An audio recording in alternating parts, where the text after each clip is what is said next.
चुनाव आयोग की प्रेस कॉन्फ्रेंस हो रही है दिल्ली में नेशनल मीडिया सेंटर में। सीधे आपको लेकर चलते हैं।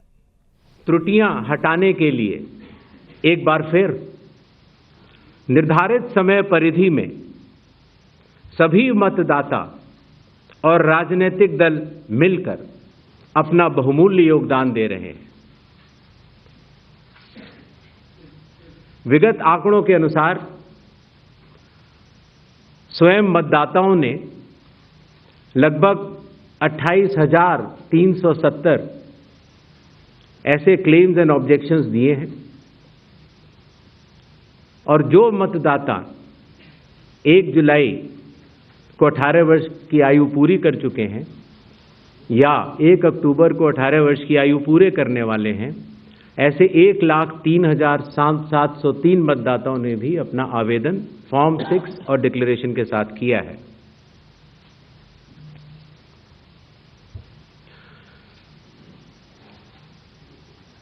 और इन क्लेम्स एंड ऑब्जेक्शंस के लिए, इन त्रुटियों को हटाने के लिए बिहार के एसआईआर में 1 अगस्त से 1 सितंबर का समय निर्धारित है।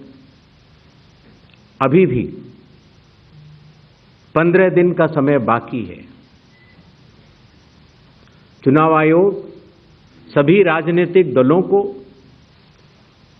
उनके द्वारा नामित बूथ लेवल एजेंट्स को,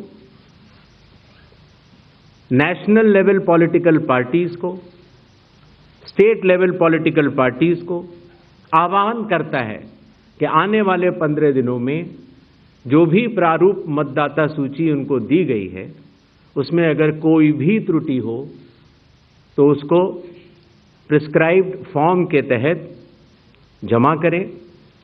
चुनाव आयोग के दरवाजे हमेशा सबके लिए समान रूप से खुले हुए हैं। जमीनी स्तर पर सभी मतदाता, सभी राजनीतिक दल और सभी बूथ लेवल ऑफिसर्स मिलकर एक पारदर्शी तरीके से कार्य कर रहे हैं, सत्यापित भी कर रहे हैं, हस्ताक्षर भी कर रहे हैं और वीडियो टेस्टिमोनियल्स भी दे रहे हैं। यह एक गंभीर चिंता का विषय है कि राजनीतिक दलों के जिला अध्यक्षों और उनके द्वारा नामित बीएलएस के ये सत्यापित दस्तावेज, टेस्टिमोनियल्स, उनकी आवाज उनके स्वयं के राज्य स्तर के या राष्ट्रीय स्तर के नेताओं तक या तो पहुंच नहीं पा रही है और या फिर जमीनी सच को नजरअंदाज करते हुए भ्रम फैलाने की कोशिश की जा रही है। सत्य तो यह है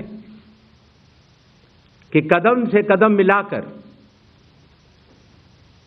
सभी स्टेक होल्डर्स बिहार के एसआईआर को पूर्ण रूप से सफल बनाने के लिए कटिबद्ध हैं, प्रयत्न कर रहे हैं और कठिन परिश्रम कर रहे हैं। जब बिहार के 7 करोड़ से भी अधिक मतदाता चुनाव आयोग के साथ खड़े हैं तो न तो चुनाव आयोग की साख पर कोई प्रश्न चिन्ह खड़ा हो सकता है और न ही मतदाताओं की साख पर। कानून के अनुसार अगर समय रहते मतदाता सूचियों में त्रुटियां साझा न की जाएं, मतदाता द्वारा अपना प्रत्याशी चुनने के 45 डेज के भीतर माननीय उच्च न्यायालय में चुनाव याचिका दायर न की जाए और फिर वोट चोरी जैसे गलत शब्दों का इस्तेमाल करके जनता को गुमराह करने का असफल प्रयास किया जाए तो यह भारत के संविधान का अपमान नहीं तो और क्या है। जहां तक कि मशीन रीडेबल मतदाता सूची का सवाल है, माननीय सुप्रीम कोर्ट 2019 में ही कह चुका है कि यह मतदाता की निजता का हनन हो सकता है। Voter privacy can be breached. हमने कुछ दिन पहले देखा कि कई मतदाताओं की फोटो उनकी अनुमति के बिना मीडिया के समक्ष रखी गई, उनके ऊपर आरोप लगाए गए, उनका इस्तेमाल किया गया।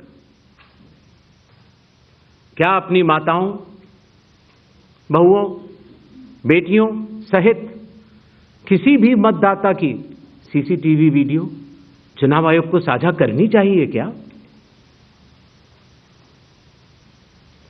मतदाता सूची में जिसका नाम होता है वही अपने प्रत्याशी को चयनित करने के लिए वोट डालता है। लोकसभा के चुनाव की प्रक्रिया में 1 करोड़ से भी अधिक कर्मचारी, 10 लाख से भी अधिक बूथ लेवल एजेंट्स, 20 लाख से भी अधिक प्रत्याशियों के पोलिंग एजेंट्स चुनाव के लिए कार्य करते हैं। इतने सारे लोगों के समक्ष इतनी पारदर्शी प्रक्रिया में क्या कोई भी मतदाता वोट की चोरी कर सकता है? कुछ मतदाताओं द्वारा दोहरे मतदान के आरोप लगाए गए। सबूत मांगने पर जवाब नहीं मिला। ऐसे मिथ्या आरोपों से न तो चुनाव आयोग डरता है और न ही कोई मतदाता। जब चुनाव आयोग के कंधे पर बंदूक रखकर भारत के मतदाताओं को निशाना बनाकर राजनीति की जा रही हो, तो आज चुनाव आयोग सबको स्पष्ट करना चाहता है कि चुनाव आयोग निडरता के साथ सभी गरीब, अमीर, बुजुर्ग, महिला, युवा सहित सभी वर्गों और सभी धर्मों के मतदाताओं के साथ बिना किसी भेदभाव के चट्टान की तरह खड़ा था, खड़ा है और खड़ा रहेगा। जय हिंद, जय भारत।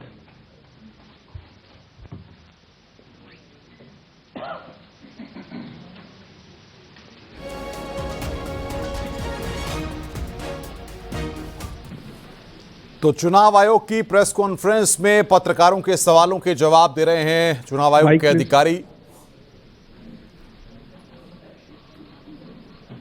हम आपको दिखा रहे हैं कि किस तरीके से सर को लेकर भ्रम फैलाने की कोशिश। I am Prashant from Asianet News. Sir, here.